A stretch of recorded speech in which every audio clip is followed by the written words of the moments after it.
Help now, cry later.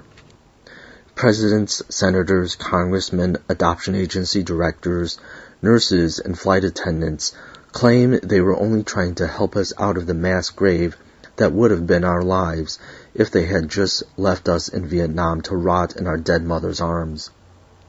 They're at ease with reminding us that it was they who came to our rescue while our countrymen were too busy gambling their country's future away at the rigged roulette wheel.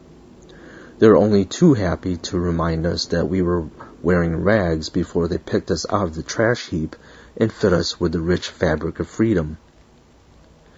What they fail to mention, though, is that we were made available for adoption as a direct result of over 6 million tons of bombs falling over a country roughly the size of New Mexico.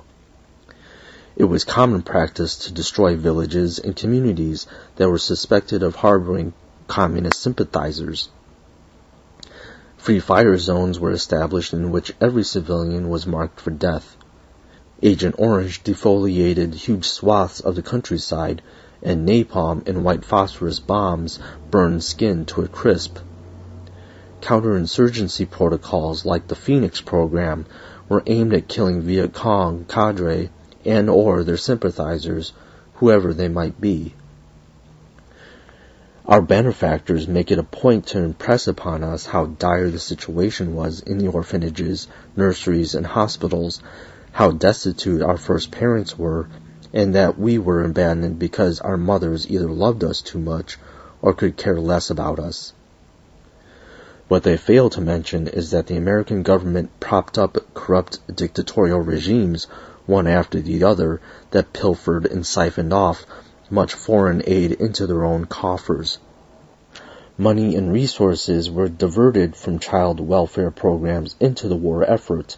Refugee and widow assistance was sacrificed in order to conscript, equip, and train more young men to fight for their masters.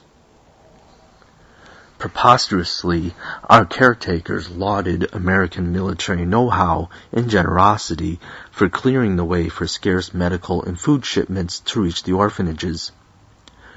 Individual soldiers are to be thanked for giving us their free time, bubble gum, and rides in the back of their jeeps. Some of these soldiers even put down their guns long enough to adopt us. And, when it was time to close up shop and escape the inevitable national meltdown, military air transport was called in to ferry out the precious few, the angels of this or that orphanage, the chosen ones.